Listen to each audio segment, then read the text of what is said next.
Hi friends, Indiramma ఇండ్ల latest అప్డేట్స్కి స్వాగతం. నేను మీకు ఈ వీడియోలో ఒక అప్డేట్ని తీసుకొని రావడం అయితే జరిగింది. ఇందిరమ్మ ఇండ్ల అర్హుల జాబితా విడుదల చేస్తున్నామని చెప్పేసి మంత్రి పొంగులేటి శ్రీనివాసరెడ్డి గారు, గృహ నిర్మాణ శాఖ మంత్రి గారు తెలియజెప్పడం అయితే జరిగింది.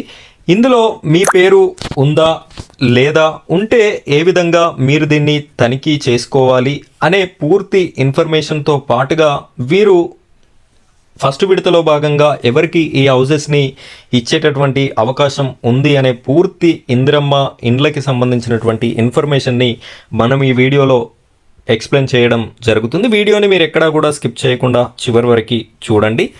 అదేవిధంగా మొదటిసారిగా మన ఛానల్ని ఎవరైనా చూస్తున్నట్టయితే ఈ వీడియోకి ఒక చిన్న లైక్ చేయండి.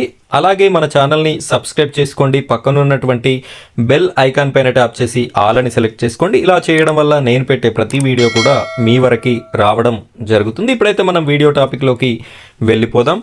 అయితే ఈ యొక్క సర్వే అనేది ఈ నెల 31వ తారీఖు రోజున ముగుస్తుందని మంత్రి పొంగులేటి శ్రీనివాసరెడ్డి గారు తెలపడం అయితే జరిగింది.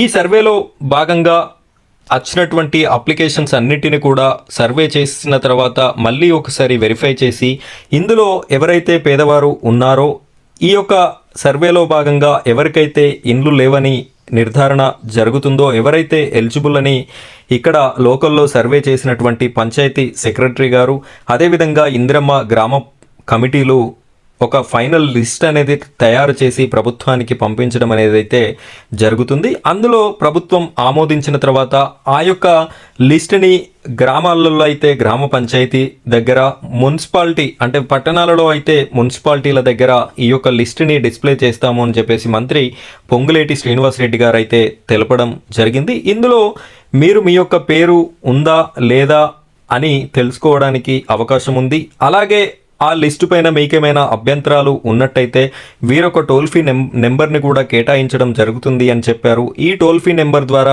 మీరు కంప్లైంట్ కూడా చేసేటటువంటి అవకాశం అయితే ఉంది. అయితే ఫస్ట్ విడతలో ఎవరికి ఈ ఇండ్లు ఇస్తారట అంటే వితంతువులు, అలాగే దివ్యాంగులు, వికలాంగులు, ఒక గుంట భూమి లేని వ్యవసాయ కూలీలు ఎవరైతే ఉంటారో ఇందులో భాగంగా వీరిలో కూడా ఎవరికి ఇల్లు లేకుండా, ఒకవేళ ఇల్లు ఉన్నప్పటికీ కూడా పైకప్పు సరిగ్గా లేనటువంటి వారు పాలిథిన్ కవర్ వేసుకొని తాటాకు కమ్మలతో పైకప్పుని ఏర్పరచుకున్నటువంటి నిరుపేదలకి మాత్రమే ఈ ఇల్లును మంజూరు చేస్తామని మంత్రి గారు చెప్పడం అయితే జరిగింది. ఈ ఇంటిలో భాగంగా ఇల్లు ఇచ్చిన తర్వాత ఒక్కొక్క ఇల్లుకి 5 లక్షల రూపాయలని కేటాయించడం జరుగుతుంది. ఇది విడతల వారీగా 5 లక్షల రూపాయలని ఇవ్వడం జరుగుతుంది. అంటే 4 స్టెప్స్లో ఇస్తారు. స్టార్టింగ్ స్టెప్ వచ్చేసి మనం పునాది స్టెప్ అనేది ఉంటుంది కాబట్టి అక్కడ ఒకటి ఇవ్వడం జరుగుతుంది. అలాగే రెండవది వచ్చేసి మనకి కిటికీ లెవెల్, దర్వాజా లెవెల్ అని చెప్పేసి అంటారు కదా, అక్కడ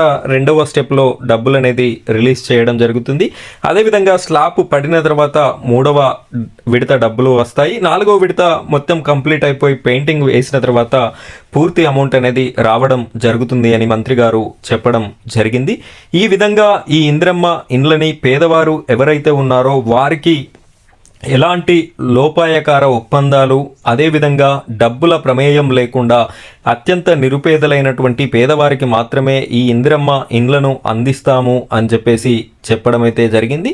అదేవిధంగా వీరు నమూనా ఇంటిని కూడా విడుదల చేయడం జరిగింది. ఎవరికైనా స్తోమత కలిగి ఉండి ఇంకా కొన్ని డబ్బులను యాడ్ చేసుకొని మేము వేరే డిజైన్లో పెద్దగా కట్టుకుంటాము అన్నా కూడా దానికి కూడా వీళ్ళు ఓకే చెప్పడం జరిగింది. మీ యొక్క స్తోమతను బట్టి మీరు హౌస్ కన్స్ట్రక్షన్ డిజైన్ని కూడా చేంజ్ చేసుకొని కట్టుకునేటటువంటి అవకాశాన్ని కూడా ఈ తెలంగాణ రాష్ట్ర ప్రభుత్వం ఇస్తుంది.